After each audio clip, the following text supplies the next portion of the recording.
আপনারা জানেন আজকে ক্লাস 11-এ উঠলেই আপনারা স্মার্টফোন পান, 10,000 টাকা করে দেয়া হয় স্মার্টফোন কেনবার জন্য।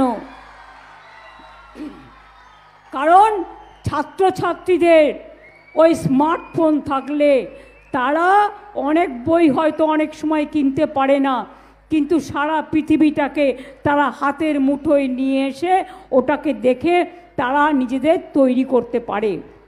আজকে কত মা বোনেরা, আজকে যেমন আশার মেয়েদের ফোন দেওয়া হয়েছে, আইসিডিএসের মেয়েদেরও সম্ভবত দেওয়া হয়েছে। ফলে কি হচ্ছে? দেওয়া হয়নি আইসিডিএস যদি না দেওয়া হয়ে থাকে তাহলে আইসিডিএসটাও করে দেওয়া উচিত।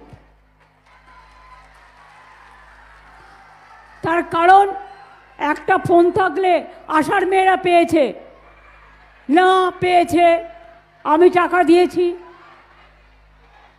হয়তো নতুন যারা যোগ করেছেন তারা। আপনারা দুয়ারে সরকারে নাম লেখাবেন, যারা পাননি দুয়ারে সরকারে নাম লেখাবেন, কারণ আশার মেয়েদের ফোন অনেক দিন আগে স্যাংশন করা হয়েছে।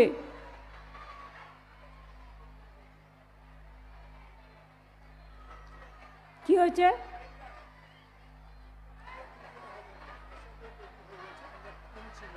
আচ্ছা, আশাদের ফোনটা কেনা হচ্ছে, টেন্ডার হয়ে গেছে, আশাদের ফোনটা কেনা হচ্ছে, ওরা টেন্ডার অলরেডি রেডি করেছে, সুতরাং কেনা হলেই আপনারা পেয়ে যাবেন।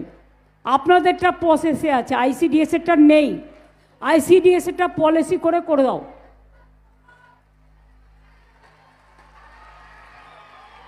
একটা ফোন থাকলে ওরা আমাদের অনেক কাজ করে। আইসিডিএস আশার মেয়েদের মাইনেও আমরা অনেকবার বাড়িয়েছি। সেন্ট্রাল গভর্নমেন্ট তো 3,000 টাকা করে দিত আশার মেয়েদের, সেটাও তুলে দিয়েছে। 90% টাকা সেন্ট্রাল গভর্নমেন্ট দিত আইসিডিএসকে, এখন 40% করে দিয়েছে। ম্যাক্সিমাম টাকাটা আমাদের দিতে হয়। তার কারণ আমরা চাই ওরা ভালো থাকলে আমার মায়েরা ভালো থাকবে, আমার বোনেরা ভালো থাকবে। যখন কোভিডের সময় কেউ বেরোতো না, এরা বেরোতো, বাড়ি বাড়ি গিয়ে এরা প্রত্যেকটা মানুষকে পরিষেবা দিত।